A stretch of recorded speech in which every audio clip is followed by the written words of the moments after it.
class is now in session. I'm Professor Hockey, and today we'll be discussing the game between the San Jose Sharks and the Colorado Avalanche. The Vancouver Canucks. Sorry, it just seemed so similar to the previous one, in which the Sharks have lost 4-1. On the end of this now pivotal road trip, the 3 games against the Coyotes, the Avalanche, and the Canucks, going into the All-Star break, going into the bye week, trying to get some sort of foothold of being able to climb into a wild card spot. The Sharks could have potentially found themselves only about 5 points out of a playoff spot, which is not at all insurmountable come this point if they had won all 3, but instead they lost all 3, find themselves over double-digit terms of points out of a playoff spot, and it just seems more and more unlikely by the minute that the Sharks will make it. And this game started off as the Avalanche game finished, the Sharks doing absolutely nothing, asleep at the wheel. Luckily for them in the first period, the Canucks also weren't that great, although still noticeably better than the Sharks, and the first period ended 0-0. Come second period, the Canucks woke up, the Sharks had not, and so Louis Eriksson managed to make it 1-0. That would be the only goal through 40 minutes. And so it was a surprise that the Canucks only managed 1 through 40 minutes, but not a surprise that the Sharks couldn't get a single one, most likely due to the fact that they only had 7 shots through 2 periods. That is the least amount of shots any team has had this season through 40 minutes. So the Sharks continue to make records here. First it was that game against the Capitals, and now here tonight against the Canucks. Very wonderful, honestly. Moving into the third period, the Canucks would make it 2-0 before Barclay Goodrow would give a small bit of hope that maybe the Sharks could steal a point or even 2 in this game in which they deserve literally nothing, as they ended up getting. But the Canucks, basically on the next shift, would get Quinn Hughes to score to make it 3-1, and JT Miller would eventually on a 2-on-1 make it 4-1 to put the game away with just a few minutes to go. And so just the stark contrast between the Sharks, who have played in these past couple of games, to prior to this road trip is insane. If you had told me that the Sharks team did not actually board a flight to Arizona and then Colorado and then to Vancouver, and it was actually just a few doppelgangers of the Sharks team, I would likely believe you in this situation, because it's just uncanny how much worse they look, or at least maybe not so much in the Arizona game, but certainly in these past 2, how much worse they look than they did before. So first thing to talk about would be Aaron Dell. He returned back into the net here tonight after an okay but not great game from Martin Jones against the Colorado Avalanche, and Dell, similarly, like Jones, also lets in 4 goals, also played okay but not great.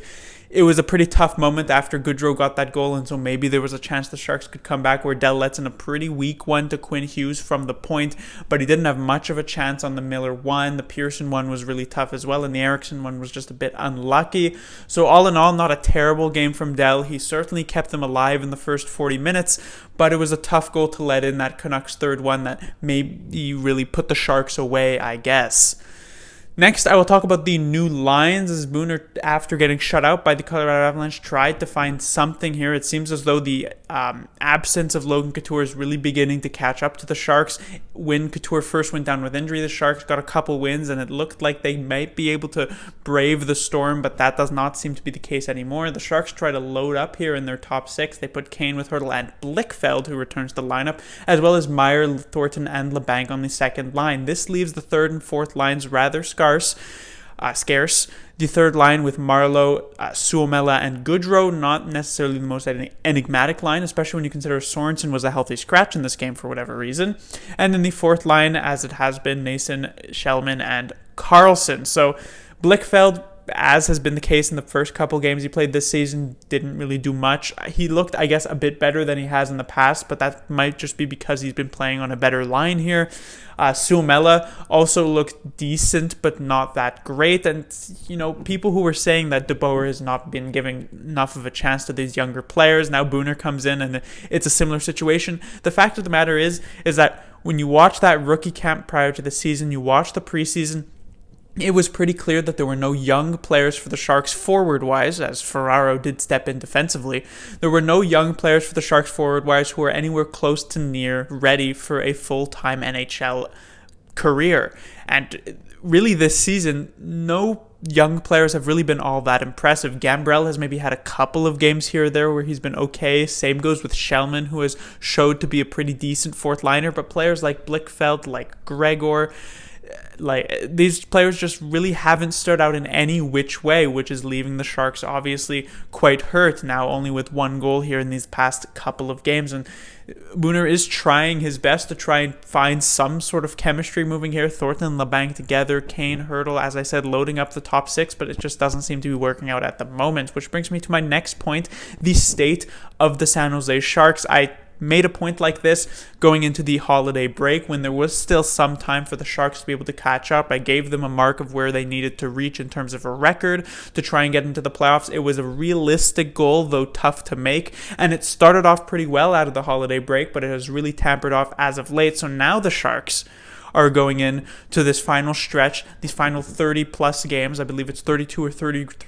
games now. They still need to get at the very least probably about 48 points, if not 50 points, to even have a chance of making it into the wildcard spot, meaning they need to win about 25 of their last games, or whatever, a combination of overtime losses. This makes it so basically in every, part of 4 games moving forward, the Sharks need to win at the very least 3 of them if they want a chance of actually making it to the playoffs, which is not going to be easy. I mean, you take a look at the Sharks in the past 3 games and it seems impossible. And honestly, even with the Sharks prior to these last 3 games, prior to this road trip where they were playing against these tougher teams and they were putting up a good fight, beating teams like Pittsburgh, Columbus, losing close games to the likes of the Blues and the Capitals, they probably have to be even better than that. They need to close out all of the basement teams that they are actually at the moment. They need to beat all the middle of the pack teams, and they need to put up a good fight and actually win some of the games off of those top teams if they want any sort of chance. I'll go into further depth in a video during the All-Star break about what exactly the Sharks need to do, but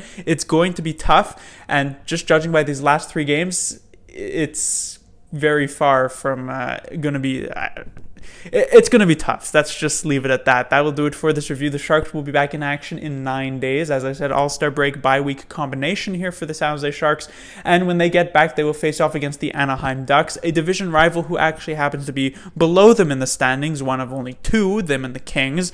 And so if there is going to be a time for the Sharks to try and bounce back, to try and make that miracle run to the playoffs at that point, it would start with that game against the Ducks. That is more or less a must-win.